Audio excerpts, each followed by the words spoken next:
Number 6, child trafficking and social media effects.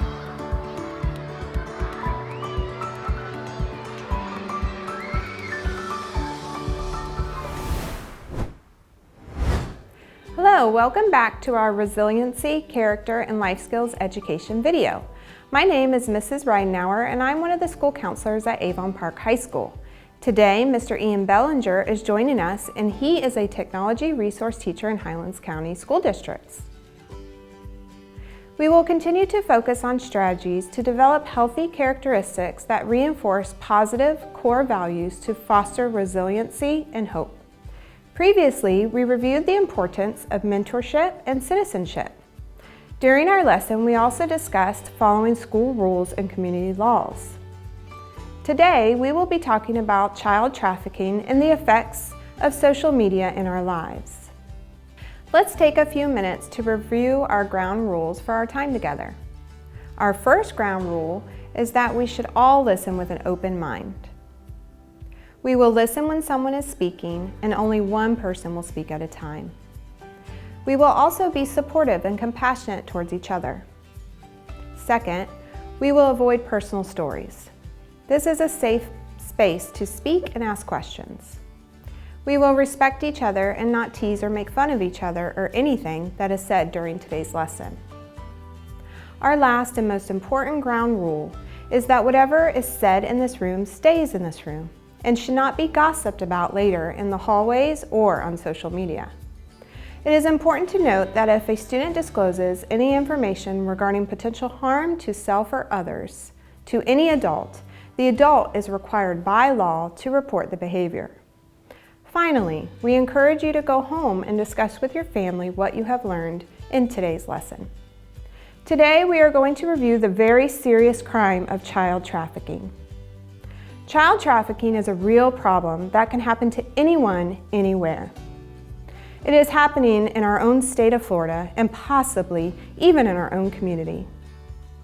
Human trafficking occurs when someone is recruited, hidden, or transported against their will for services and the financial gain of another person. Child trafficking is a type of human trafficking. In fact, child trafficking sometimes starts off like a fairy tale, and the person can't believe his or her luck. The trafficker may tell the person that they know of a job where the person can make lots of money. Many times, the person's family is having a hard time, or maybe the person has a sick family member and wants to help somehow.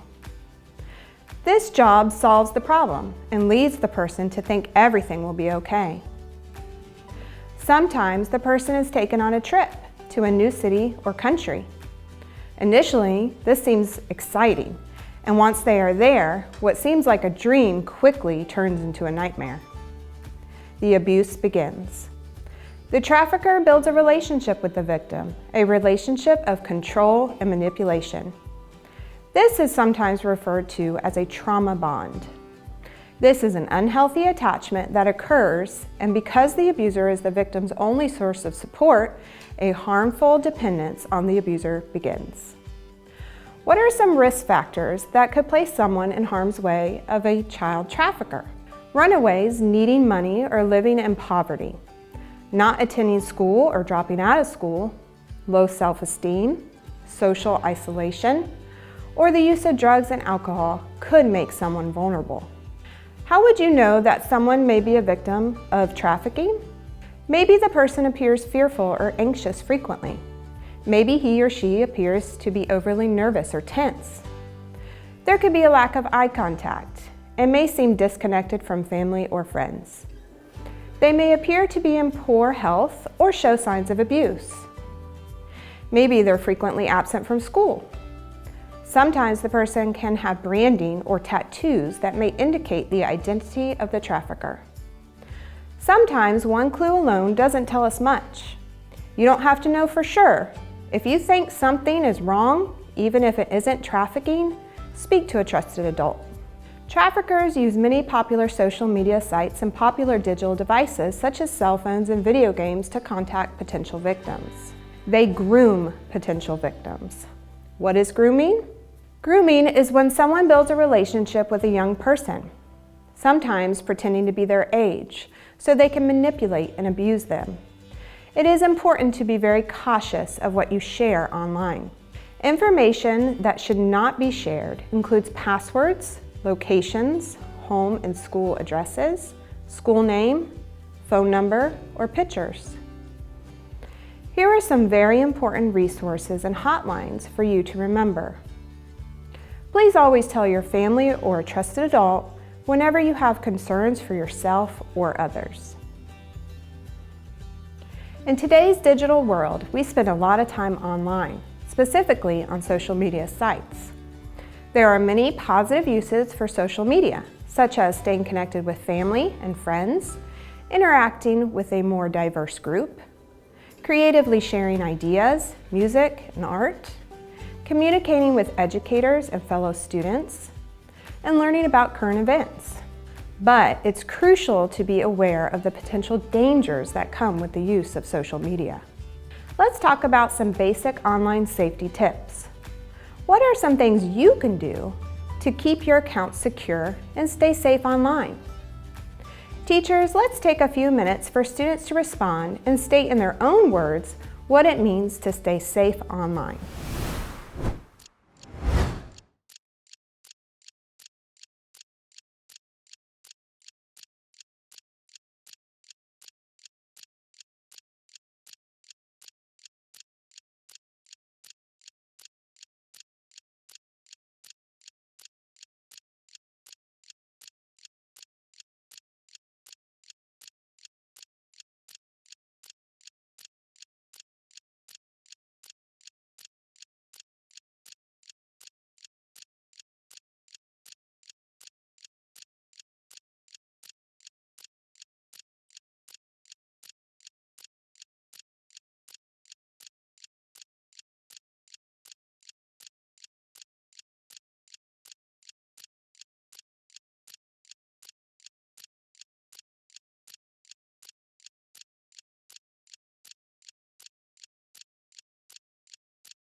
Those were some great ideas. Now, Mr. Bellinger will talk about a few others. Personal information. Be cautious about sharing personal information. Never share your full name, address, phone number, or school online without your parents' permission. Let a parent, trusted adult, or teacher know if someone is asking for any of this information online. This can be a red flag for suspicious activity. As we previously talked about child trafficking, putting too much information online can be a dangerous activity. Privacy settings. You can use your devices and online social media accounts to help avoid others from seeing too much of your personal information. Adjust your privacy settings on social media platforms and make sure you're only sharing information with friends and family, not the entire internet. Be wary of accepting friend requests or communicating with people you don't know personally. Not everyone online is who they claim to be.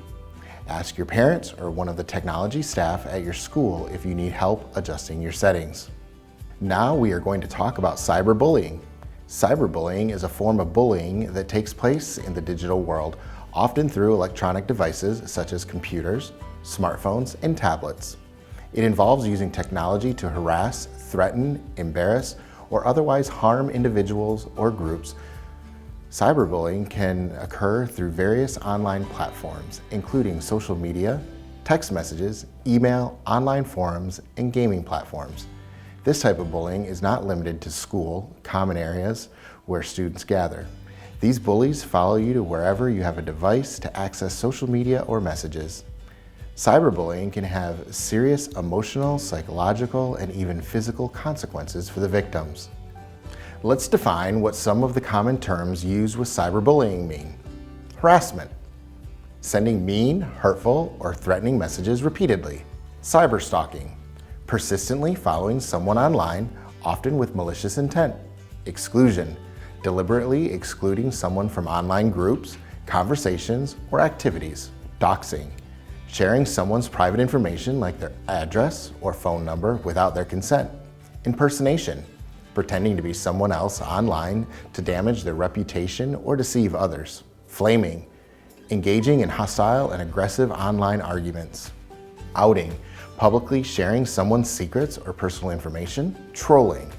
Posting offensive or provocative comments to provoke a reaction. What are some ways that you might avoid online conflict and potential cyberbullying? Teachers, let's take a few minutes to allow students to respond and discuss ways to avoid potential cyberbullying.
Those were great answers.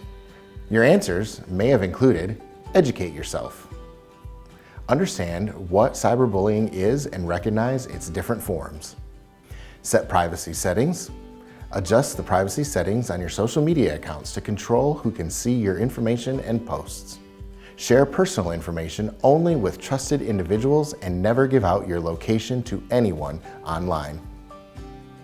Think before you post. Consider the potential consequences of what you share online. Avoid posting hurtful, offensive, or sensitive content. Minors may be charged with a felony for texting or having nude pictures on their devices. Block and report. If you encounter cyberbullying, block the person responsible and report the incident to the platform or social media site. Talk to someone. Tell a trusted adult about the situation, like a parent or teacher. Let's think about how much time we are spending online with our social media platforms like Facebook, Snapchat, TikTok, and Instagram, to name a few. How much time do you spend on these per day and per week? Teachers, let's take a few minutes for students to respond to come up with a number of hours each day and week spent on social media.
Think about the numbers that you just came up with.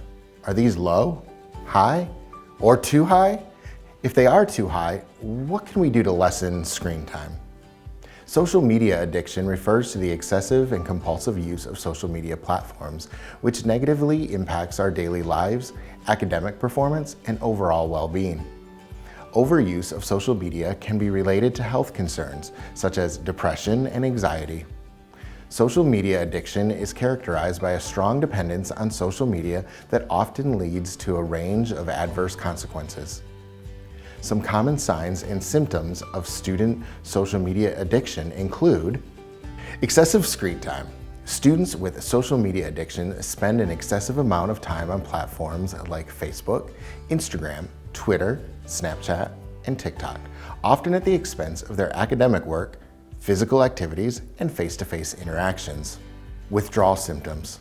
They may exhibit signs of anxiety, restfulness, or irritability when unable to access their social media accounts. Neglect of responsibilities. Students might neglect their schoolwork, assignments, and other responsibilities due to their preoccupation with social media. Declining academic performance. Excessive social media use can lead to declining grades as students may procrastinate or spend more time online than studying. Neglected physical health. Social media addiction can contribute to sedentary lifestyle, poor sleep patterns, and reduced physical activity, leading to health issues like obesity and sleep disturbances. What are a few things that we can do to prevent becoming addicted to social media? Preventing social media addiction in students requires a multifaceted approach that involves education, self-regulation, and support. Here are some strategies to prevent and address this issue. Digital literacy education. Learn about the potential negative consequences of excessive social media use, including the impact on emotional health, academic performance, and personal relationships. Time management. Set specific limits for daily social media use and use time management techniques to balance online and offline activities. Parental involvement. Open communication with your family about responsible social media use. Self-awareness. Recognize the signs of addiction and encourage self-assessment of online habits. Seek help from your family for support if you suspect a problem. Healthy alternatives. Engage in activities like sports, hobbies, reading, and spending time with friends and family as alternatives to excessive social media use. What are some other concerns regarding the use of social media? What about the risk to someone's reputation? Photos, videos, and comments made online are in cyberspace forever, and it can be impossible to completely erase something from the internet. A good rule to follow would be not to share anything on social media that you would not want your parents, teachers, or future employers, or college admission officials to see. What is another concern of social media use? What about the distribution of misinformation? Have you ever read a post on social media that you later found out to be untrue? Social media platforms are a way to get information out to a large amount of people, but it can also be a way to share misinformation to a lot of people. It is essential to have ongoing discussions about online safety as the digital landscape is constantly evolving. Remember, staying safe online is a shared responsibility. Be smart about what you share, how you interact, and always look out for each other. If you're ever in doubt, talk to a trusted adult. Your safety is our top priority. For today's relaxation exercise, we are going to practice 4-7-8 breathing. Specific breathing exercises are designed to help our body and mind relax. Patterns that require holding the breath for a period of time often help restore oxygen levels in the body. When we are feeling stressed, our bodies can go into a flight or fight mode. Breathing exercises help our body relax. The 4-7-8 breathing style forces our mind and body to focus on regulating our breath rather than focusing on our worries. It involves breathing in for 4 seconds, holding the breath for 7 seconds, and exhaling for 8 seconds. Today's lesson and activities were developed by district licensed mental health professionals and MIS personnel. Remember, we want you to know that it's okay to speak with someone if you feel you need some help or support. You can always talk with your parents or guardians, teachers or counselors. Thank you for joining us today, and remember to engage in self-care.